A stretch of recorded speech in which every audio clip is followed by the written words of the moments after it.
Happy Easter. We're here to celebrate today. It's Easter morning, the most festive day of the church year. The sun even just started shining. We're here to celebrate.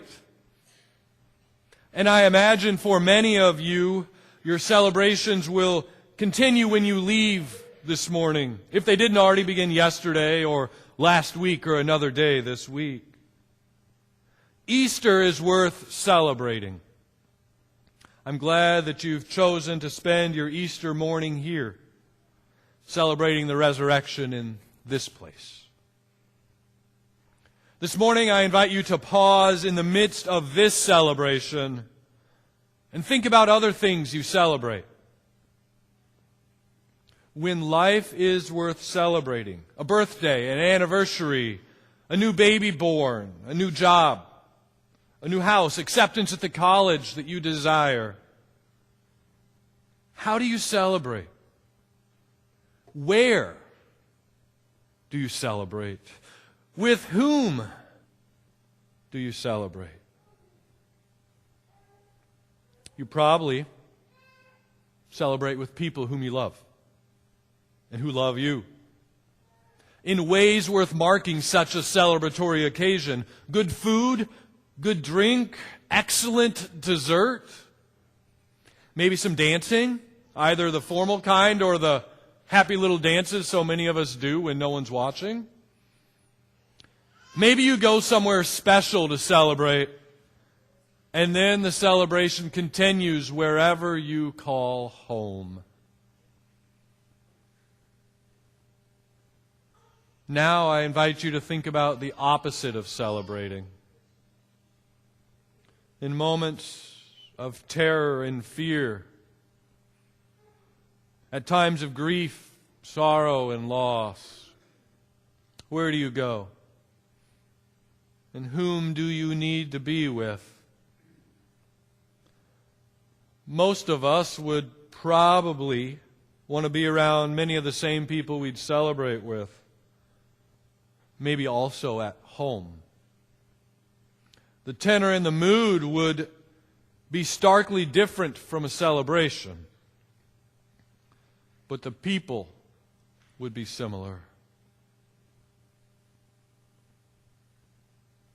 On that first Easter morning, 3 women went to anoint Jesus' body with spices. Their mood was definitely the second one I mentioned. Grief, sorrow, loss surrounding them. In their grief, I can picture them trudging to the tomb, overwhelmed and thinking that they wouldn't even be able to do what they came to do because the stone was going to be in the way. As they approach, the stone isn't in their way. Rather, a young man is in the way of their grief. He has a message for them. Jesus was not there, but rather was raised. The young man tells the first 3 witnesses of the resurrection, the first 3 witnesses of the empty tomb, to go and tell Peter and the rest of the disciples to meet Jesus in Galilee. From our place here on this beautiful Easter morning, it's hard to imagine their response to this story. It seems like this end of Mark's gospel is more in line with April Fool's Day. We imagine that if we'd heard what they heard at the empty tomb, we'd sprint to find others, maybe hopping up and down and shouting for joy. We'd move so fast from our grief and sorrow to celebrating and rejoicing that our hearts would scarcely be able to keep up. And everyone we'd encounter would think we were fools. But these 3 women didn't respond like that. Rather, they fled in terror and amazement. And so filled with fear, they said nothing. nothing to anyone.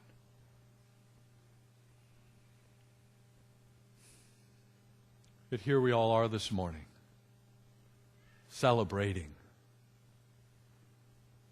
Somehow the news spread. Somehow the women journeyed through their feelings of terror and fear. We trust and believe that the women eventually made it to Galilee.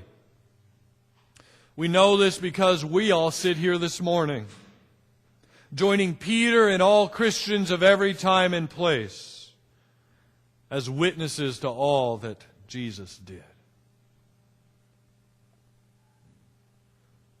The story of Easter can seem so distant, so far away. So I want to invite you back into those moments of celebrating and grieving. I want to invite you to visit your Galilee this morning, the places in your life that you call home. You see, Galilee was home for Jesus, for the disciples, for the first 3 women who visited that tomb on that first Easter morning. When Jesus talked about His death and resurrection to His followers before He died, He basically said, when all this happens, I'll meet you at home. That is to say, Jesus told His disciples of old and His disciples of today that He's going to meet us in the everyday, ordinary places of our lives. The young man in the tomb reminded the 3 women of this news, saying to them, "Go home, for Jesus has gone ahead of you and will meet you there." I said it as I began, and I'll say it again now. I'm glad you're here this Easter morning, here in this place. For it's in church, at worship, where we're invited to enter the empty tomb and realize that something is different. Realize that something has changed and something isn't as we expected it to be. We come here to remember and discover again and again who we're looking for. But then, the really good news of this day is not found in this or any other church building. The really good news of Easter is that Jesus promises to go and meet us in the everyday, ordinary places of our lives, the places where we celebrate. Meet us in the places that we grieve, and meet us everywhere in between. Jesus meets us out there, in the world, in the thick and the thin of life. Jesus meets us at home, and then invites us to witness and notice His presence in our lives and in the world. Basically, to experience the risen Jesus, we don't look into an empty tomb because Jesus isn't there. Instead, we go back to our Galilee, where Jesus promises to meet us. Today, on this Easter Sunday, this Resurrection Day, once worship is over here, I implore you to go out into the everyday, ordinary places of your life and look for the resurrected Christ there. And expect to see Jesus at home.